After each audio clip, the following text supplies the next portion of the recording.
La légende de Chloé est apparue alors que Léo était encore en chaussettes sur le canapé de ma mère. Vacances en famille 2026, adultes seulement. La photo avait été prise depuis l'allée du jardin. Chloé, Thomas et mes parents souriaient, coiffés de chapeaux de paille assortis, avec des palmiers en arrière-plan et les valises alignées comme des trophées. Dans le reflet de la baie vitrée du salon de ma mère, on pouvait voir mes enfants. Léo, 9 ans, grand pour son âge, tenant la main de sa sœur. La queue de cheval de Maya était de travers parce que je l'avais coiffée à la hâte. Il faisait signe de la main au dos de personnes qui leur avaient promis qu'on partirait tous ensemble. Léo était à côté de moi quand je l'ai vu. Il s'est penché, le sourire aux lèvres, car nous avions parlé du parc aquatique et de l'échiquier géant. Ses lèvres ont bougé tandis qu'il lisait la légende. Adulte seulement. Son sourire s'est effondré. Il n'a pas pleuré. Il s'est juste redressé, comme il le fait quand il essaie de se faire tout petit. Alors, on reste chez mamie, a-t-il demandé, prudent. J'ai senti un goût métallique dans la bouche. Mes mains sont devenues glacées, puis brûlantes. Le café dans mon estomac s'est transformé en bile. J'ai regardé à nouveau l'écran pour m'assurer que je n'inventais rien. Chloé avait identifié l'hôtel. Mes parents avaient aimé la publication. Thomas avait commenté avec un simple emoji. Et le reflet, celui de mes enfants, était toujours là. À peine visible. De minuscules fantômes derrière la légende. La télévision de ma mère hurlait un jeu télévisé quelconque. Elle m'avait dit, ce sera une semaine amusante. Vous pourrez aller à la piscine municipale. Les enfants de Chloé avaient déjà été récupérés par leurs autres grands-parents la veille pour prendre de l'avance sur leur nuit. Chloé m'avait dit que Léo avait quand même préparé ses lunettes de piscine. La veille au soir, il avait dessiné un plan du complexe hôtelier trouvé sur leur site web et l'avait scotché sur son sac de sport. Je pensais qu'on partait, a dit Maya, ses sourcils froncés en un petit nœud. J'ai dégluti. Moi aussi, ai-je répondu. Ma voix est sortie faible. Mon pouce planait au-dessus du téléphone. Je n'ai pas crié. Je n'ai pas appelé. J'ai fixé la photo jusqu'à ce que les reflets ressemblent à des fissures plutôt qu'à mes enfants. Puis j'ai tapé un commentaire, ma main tremblant si fort que j'ai dû m'y reprendre à 3 fois. Waouh! Au fait, qui paie la note de l'hôtel? Léo l'a lu et m'a regardé. Il sait que je plaisante quand je suis fatiguée, et que je pose des questions sèches quand je ne plaisante pas. J'ai posé le téléphone face contre table et j'ai senti le canapé s'affaisser sous son poids quand il s'est rassis. Il s'est blotti contre moi comme il le faisait à 4 ans quand l'orage lui faisait peur. Je n'ai pas explosé. J'ai respiré, j'ai pris Maya sur mes genoux et j'ai gardé les yeux fixés sur le tapis jusqu'à ce que le sifflement dans mes oreilles se calme suffisamment pour entendre à nouveau la télévision. Je m'appelle Ambre. J'ai 38 ans, je vis à Lyon et je possède une petite pâtisserie appelée « Le Ruban Sucré », à l'angle de la rue Garibaldi et d'une petite avenue pleine de nids de poules. Je suis une mère célibataire. J'ai adopté Léo quand il avait 2 ans. Maya a 5 ans et pense que chaque vermicelle en sucre est une étoile. Je me lève à 3h45 la plupart des matins, j'allume les fours et je compte les fonds de caisse au toucher.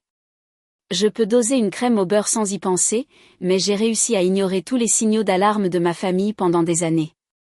Ça a commencé doucement. C'est moi la responsable. Quand mon père s'est fait opérer du genou, j'ai mis la facture de l'hôpital sur ma carte en attendant que la mutuelle rembourse.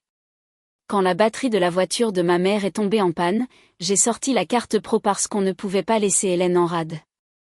Quand Chloé et Thomas ont acheté leur maison, j'ai fait le chèque pour l'acompte parce que on te remboursera après la signature. Ils ne l'ont jamais fait. J'ai ouvert un compte épargne familiale il y a 3 ans parce que ma mère disait que ce serait plus juste pour les dépenses de groupe. C'est moi qui l'alimentais. 200 € tous les vendredis, en virement automatique. J'ai ajouté Chloé comme utilisatrice autorisée parce que les agences de voyage aiment avoir une carte enregistrée. Ma mère a pleuré quand j'ai rempli les papiers. Tu nous maintiens toujours soudés, m'a-t-elle dit en me serrant la main. Et j'y ai cru. Je continuais d'arrondir les angles. Je prenais Léo sur mes genoux pendant les photos de famille en lui chuchotant qu'on irait manger une glace après. Je corrigeais gentiment, il fait partie de la famille, maman. Et puis je faisais un Lydia à mon père pour la recharge de la bouteille de gaz parce qu'il allait faire froid et que je ne pouvais pas faire autrement. Je me disais qu'il ne comprenait pas l'adoption. Je me disais que je construisais un pont à chaque paiement. Chloé a pris ce pont et a roulé dessus. Il y a 1 an, elle voulait refaire sa cuisine. Elle m'a envoyé des liens vers du carrelage en disant « On peut le mettre sur cette carte familiale que tu as ». J'ai dit non. J'ai dit que le fond était pour les choses communes, pas pour sa crédence. Elle est devenue silencieuse après ça. Elle a commencé à organiser des choses dans des conversations de groupe sans moi, puis à m'ajouter tardivement avec un « Oups, j'ai oublié de t'inclure, lol ». Elle a commencé à appeler Léo, ton garçon, au lieu de l'appeler par son nom. Quand j'ai de nouveau évoqué le sujet, elle a dit que « ce ne sont que des bijoux ». Ce voyage était censé être une remise à zéro. J'avais réservé une suite dans un complexe hôtelier en Guadeloupe après un hiver brutal. L'offre incluait des bracelets pour le parc aquatique pour tous les enfants de la chambre. J'ai transféré la confirmation à tout le monde en surlignant 8 couchages, 2 grands lits, 2 lits jumeaux, un canapé-lit. Chloé a répondu, on amènera les nôtres et on vous retrouvera là-bas. Mes parents ont décidé de venir. J'ai versé l'acompte de 3 500 € avec la carte du fonds familial parce que l'agent de voyage avait besoin d'une seule carte pour toute la villa et que j'avais le plafond nécessaire. Le solde serait débité à l'arrivée. On réglera ça avant, avais-je écrit dans la discussion de groupe. Personne n'a répondu en parlant d'argent. Ils ont répondu avec leur préférence d'oreiller. 2 semaines avant le voyage, Chloé m'a envoyé un message privé. Honnêtement, une ambiance adulte seulement serait géniale. Tu sais comment sont les enfants. J'ai répondu, mes enfants viennent. C'est tout l'intérêt. Elle a dit, détends-toi, on peut faire les deux. Elle a demandé si ma mère pouvait garder Léo et Maya les 2 premières nuits. J'ai dit, non.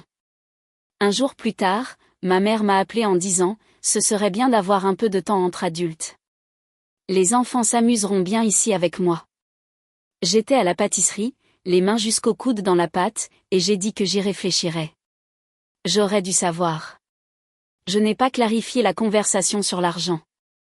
J'ai laissé flotter ce « on réglera ça ». C'était mon erreur.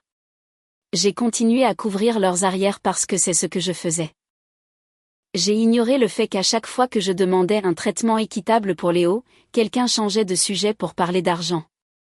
Quand la légende, adulte seulement, de Chloé est apparue, avec mes enfants derrière la vitre, j'ai compris. Ils n'étaient pas seulement négligents. Ils utilisaient mon argent pour effacer mes enfants d'un voyage que j'avais organisé et payé. Ce n'était pas une question de vacances. C'était le même schéma, mais avec un filtre plus lumineux et des palmiers. J'ai repris mon téléphone car mon commentaire avait reçu une réponse de Chloé. Lol. Bien sûr que papa et maman te rembourseront. Ne sois pas bizarre. En dessous, un petit cœur de ma mère. Léo observait mon visage. Je n'allais pas pleurer devant lui. Je lui ai serré l'épaule. Mon grand, tu peux emmener Maya dans le jardin pendant 10 minutes? Va voir si les tomates ont besoin d'eau. Il a hoché la tête. Sérieux, il a pris la main de Maya, et ils sont sortis. Je me suis levée, sentant mes genoux craquer, et je suis allée dans la chambre d'amis où ma mère garde ses puzzles. Le compte du fonds familial était là, sur mon application bancaire, comme un problème que j'avais été trop fatiguée pour résoudre. Il contenait 12 482,19 €, fruit de mois de mes virements automatiques et de quelques transferts plus importants après une bonne commande pour un mariage. L'hôtel avait une préautorisation sur ce compte pour le solde total de la villa. Puis 1940 € dus à l'arrivée. Le paiement devait être finalisé cet après-midi-là, à leur arrivée. Ma carte était celle enregistrée. Mon nom, mon risque. J'ai fixé mon avatar dans l'application, une fleur sur mes cils dans le petit cercle d'une photo de profil que je n'ai jamais changé. J'ai pensé au plan soigneusement dessiné par Léo. J'ai pensé à son bas de Noël. J'ai pensé à mon père me disant, ne cherche pas les problèmes. À chaque fois que l'argent et l'équité se croisaient, je m'entendais répondre dans ma tête, ferme pour une fois. Je ne cherche pas les problèmes. Je pose une limite. J'ai appuyé sur l'icône, plus, du compte fonds familial. Option, virement, bloquer la carte, gérer les utilisateurs autorisés, clôturer le compte. Mon pouce a hésité au-dessus de « clôturer ». Je n'avais jamais rien clôturé. Je remboursais les dettes. Je gardais les choses ouvertes, au cas où. J'ai pris une grande inspiration et j'ai appuyé sur « clôturer le compte ». Une fenêtre pop-up. La clôture annulera toutes les autorisations liées et supprimera l'accès pour les titulaires de la carte. Êtes-vous sûr? J'en étais sûr. J'ai tapé mon mot de passe avec une main qui avait décoré un millier de cupcakes. L'application a envoyé un code. Je l'ai entré. Écran de confirmation. Le compte fonds familial se terminant par 7391 a été clôturé. Toutes les autorisations en attente liées à ce compte seront refusées. Une confirmation de clôture vous a été envoyée par email. J'ai transféré cette confirmation à l'adresse email de facturation de l'hôtel avec une note rapide. Je suis l'ancienne titulaire de la carte enregistrée pour la Villa C12 au nom de Smith Johnson. J'ai clôturé ce compte. Veuillez retirer ma carte en tant que moyen de paiement. Tout débit ultérieur n'est pas autorisé par moi. J'ai aussi appelé l'hôtel. La femme à la réception avait l'air joyeuse, puis prudente quand j'ai expliqué. J'ai fait simple. J'ai réservé la villa. La famille qui doit s'enregistrer est la bienvenue si elle présente son propre moyen de paiement. Je ne paie pas. Veuillez dissocier ma carte. Elle m'a mise en attente, puis est revenue et a lu une phrase toute faite. Nous accusons réception de votre demande. La carte enregistrée a été retirée. Le client devra fournir un moyen de paiement à son arrivée. Elle a fait une pause, puis a ajouté plus doucement. Je suis désolée si c'est une histoire de famille. J'ai répondu, merci de m'aider à réparer une erreur. 5 minutes, peut-être moins. Mon téléphone s'est allumé comme un flipper. D'abord, un appel d'un numéro de Guadeloupe que je ne connaissais pas. Je l'ai laissé sonner jusqu'au répondeur, puis le nom de Thomas, puis celui de Chloé, puis celui de ma mère. Thomas a essayé un appel en visio, ce qu'il ne fait jamais. Les textos s'empilaient dans la discussion de groupe. Puis un message vocal d'une voix inconnue. Bonjour, Madame Carter. C'est le directeur du Coral B. Je voulais vous informer que votre demande a été traitée. Les clients sont arrivés. Ils sont à la réception. Nous les avons informés que le titulaire de la carte avait retiré son autorisation. Ils disent qu'on leur avait dit que tout serait réglé. Nous leur avons répondu que le titulaire de la carte venait de retirer l'autorisation. Je voulais vous rassurer, nous ne débiterons pas votre carte. Bonne journée. Je me suis assise sur le bord du lit d'amis couvert de poils de chat et j'ai regardé le puzzle d'un phare à moitié terminé sur la table de jeu. Dans le jardin, le rire de Léo a éclaté, comme il le fait toujours au premier jet. Un soulagement a glissé le long de ma colonne vertébrale, chaud et simple. Je n'avais pas hurlé. Je n'avais pas fait de discours. J'avais juste fermé le robinet qui n'aurait jamais dû couler. Les appels ont continué. Thomas a laissé un message où il alternait entre fureur et bégaiement. Comment ça, le paiement n'a pas été approuvé? Ambre, tu ne peux pas faire ça. On est planté là. Les enfants, enfin, pas tes enfants, mais tout le monde a déjà pris l'avion. Remets juste la carte et on te remboursera à notre retour. Le texto de Chloé a vibré par-dessus. Super classe, Ambre. Tu as fait en sorte que le directeur dise le titulaire de la carte a retiré l'autorisation en plein milieu du hall. Tu es contente? J'ai baissé le volume et je suis allée dans le jardin. Léo avait les mains posées contre le tuteur à tomates, faisant semblant que c'était un vaisseau spatial. Il a levé les yeux vers moi, me scrutant. On ne part pas? A-t-il demandé. Je me suis accroupie pour être à sa hauteur. Nous n'allons pas dans cet hôtel. Nous n'étions pas invités, même si nous étions censés l'être. Et je ne vais pas payer pour un voyage dont tu ne fais pas partie. Il a hoché lentement la tête. Il n'a pas demandé pourquoi. Il le savait déjà. Ma mère est apparue dans le jardin comme si le vent l'avait portée. Tu ne peux pas faire ça, a-t-elle dit avant même de dire bonjour. Son visage était tendu, comme il l'est quand elle pense que j'ai gâché une surprise. Ils sont à des milliers de kilomètres de chez eux. Tu abandonnes ta propre famille. Je n'abandonne personne. J'ai fermé mon compte. Les adultes peuvent payer pour leurs propres vacances. Léo a entendu la légende de Chloé. Il a vu qu'il n'en faisait pas partie. Je ne finance pas ça. Ma mère a jeté un regard à Léo, puis l'a détourné. C'était une blague, adulte seulement. Tu es trop dramatique. Je suis précise, ai-je dit. Je ne financerai pas une famille dont mon enfant ne fait pas partie. C'est ma limite. Elle a commencé à argumenter, puis a changé de tactique. Tu sais, Chloé n'a pas ce genre de plafond sur sa carte. Tu les as mis dans l'embarras. J'ai regardé Léo, qui fixait une abeille sur un pissenlit comme si elle détenait toutes les réponses. Ils se sont mis eux-mêmes dans l'embarras, ai-je dit. J'ai juste arrêté de payer pour ça. Mon téléphone s'est à nouveau allumé sur la balustrade de la terrasse. Chloé, on est au comptoir. Thomas se dispute avec le directeur. Ils disent que le titulaire de la carte vient de retirer son autorisation. Tout le monde nous regarde. Remets-la maintenant. On te fera un Lydia ce soir. Sinon, on prend une chambre moins chère et on dira aux enfants que c'est de ta faute. Cette dernière phrase m'a révélé tout ce que j'avais besoin de savoir sur le public visé depuis le début. J'ai répondu par 2 phrases. J'ai clôturé le fonds familial. Je ne suis pas votre banque de secours. Puis j'ai mis le téléphone dans un tiroir à côté des pièces de puzzle de ma mère et je l'ai refermé. Le lendemain, il y avait des silences là où des appels auraient dû avoir lieu.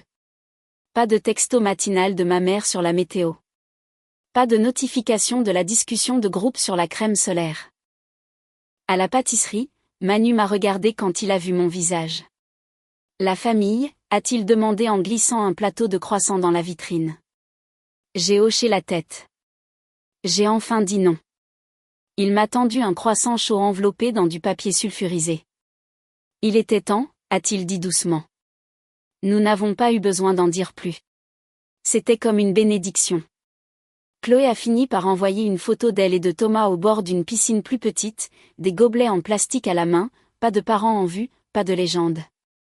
Mon père m'a envoyé 2 textos, un premier avec « On peut parler comme des adultes ?» et plus tard « Ta mère est contrariée ». J'ai répondu « Je protège mon fils ». Il n'a pas répondu.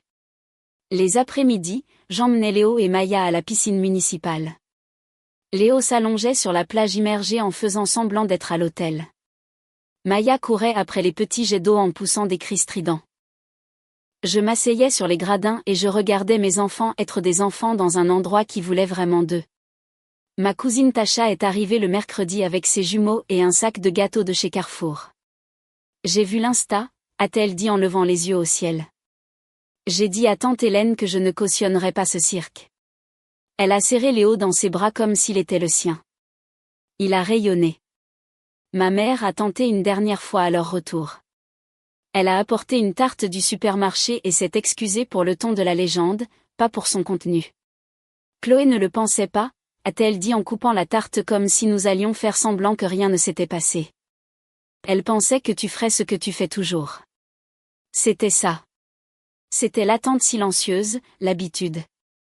J'ai pris doucement le couteau de sa main et je l'ai posé. Je ne paierai pour rien qui n'inclut pas mes enfants, ai-je dit, en regardant Léo qui coloriait à table. Je ne paierai pas pour des luxes privés. Je ne serai pas une carte de secours. J'ai fini d'être votre budget. Tu nous punis, a-t-elle dit. Sa voix tremblait de cette manière qui me faisait toujours céder avant. Je protège mes enfants, ai-je répondu. C'est sorti calmement, simplement. C'est tombé entre nous comme une brique qui construit quelque chose au lieu de frapper quelqu'un. Elle a tamponné ses yeux et a laissé la tarte. Elle n'en a pas pris une part avec elle. Léo a demandé si mamie était fâchée. Elle est surprise, ai-je dit. Elle finira par comprendre. Le soir, après avoir fermé la caisse et nettoyé le sol de la pâtisserie, j'ai sorti mon téléphone du tiroir et j'ai relu les messages pour être sûr de ne pas réécrire l'histoire. Comment ça, le paiement n'a pas été approuvé, de Thomas avait une énergie que je reconnaissais, menaçante mais suppliante. Le « tu es contente » de Chloé sonnait comme une dispute de collégienne. Le message vocal du directeur était étrangement bienveillant, une petite trace temporelle d'une limite que j'aurais aimé poser des années plus tôt. Je n'ai répondu à rien. Je n'en avais pas besoin. Nous avons réaménagé la semaine. J'ai demandé à Léo à quoi il voulait que notre journée de vacances ressemble. Il a réfléchi longtemps. On peut fermer la pâtisserie juste pour nous un après-midi, a-t-il demandé. Il pense toujours aux espaces. Le jeudi, j'ai accroché une pancarte manuscrite sur la porte de la pâtisserie, fermée pour cause de famille. Nous avons traîné la table de la terrasse à l'intérieur et l'avons placée au milieu du magasin. Manu nous a laissé un seau de glaçage pour les urgences. J'ai laissé Ella, la voisine, et Tasha et ses jumeaux se joindre à nous, car parfois la famille, ce sont ceux qui se montrent quand la musique s'arrête. Nous avons fait des pizzas individuelles dans le four à convection et un grand gâteau rectangulaire avec un glaçage bleu épais comme de l'eau.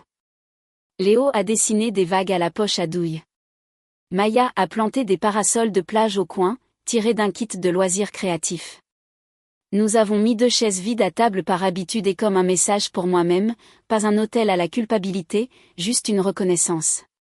Je n'ai pas envoyé de texto à mes parents à propos des chaises. Je n'ai identifié personne sur les photos. J'ai pris une seule photo, sous un angle où l'on pouvait voir Léo manipuler une poche à douille et Maya lécher une trace de bleu sur son pouce. Ce soir-là, Léo a dessiné un dernier plan sur notre table de cuisine avec un feutre vert. Ce n'était pas le complexe hôtelier. C'était le trajet de notre maison au lac, puis à la pâtisserie, jusqu'à l'appartement de Tasha. Il a aussi légendé la pâtisserie, maison. Il a mis une étoile à côté de notre pâté de maison. Quand il a eu fini, il l'a glissé vers moi sur la table. Pour toi, a-t-il dit, pour que tu ne te perdes pas. Je l'ai glissé dans une pochette en plastique et je l'ai scotché à l'intérieur de la porte du placard du bureau de la pâtisserie, là où je garde la licence et les reçus fiscaux. Et maintenant, la confirmation de clôture de compte de la banque. 2 feuilles de papier côte à côte. L'une qui disait que j'avais fermé une source que je n'aurais jamais dû ouvrir, et l'autre qui indiquait où nous allions maintenant. J'ai touché les 2. Une semaine plus tard, un paquet de l'hôtel est arrivé, transféré par erreur depuis l'adresse de mes parents. À l'intérieur, 2 bracelets inutilisés et une brochure. J'ai tenu les bracelets en silicone et j'ai pensé à toutes les fois où j'avais dit oui alors que je pensais non. J'ai mis les bracelets dans le sac pour Emmaüs. J'ai scotché la photo de la rivière artificielle de la brochure sur le mur des dessins des enfants. Pas comme une provocation, mais comme une décoration. S'ils voulaient une rivière artificielle, nous en trouverions une où nous serions invités. Nous avons passé le samedi matin à la petite plage du lac de Miribel-Jonage. Les enfants ont construit un monticule qui ne tenait pas car le sable était trop sec. Léo a ri quand il s'est effondré et a recommencé. Patient, l'air sentait la crème solaire et les herbes chaudes. Je me suis assise sur notre couverture et j'ai senti l'envie de vérifier mon téléphone passer comme un nuage. Le soleil était exactement là où il devait être. Mes enfants étaient exactement là où ils devaient être. Mon argent était à moi jusqu'à ce que je décide du contraire.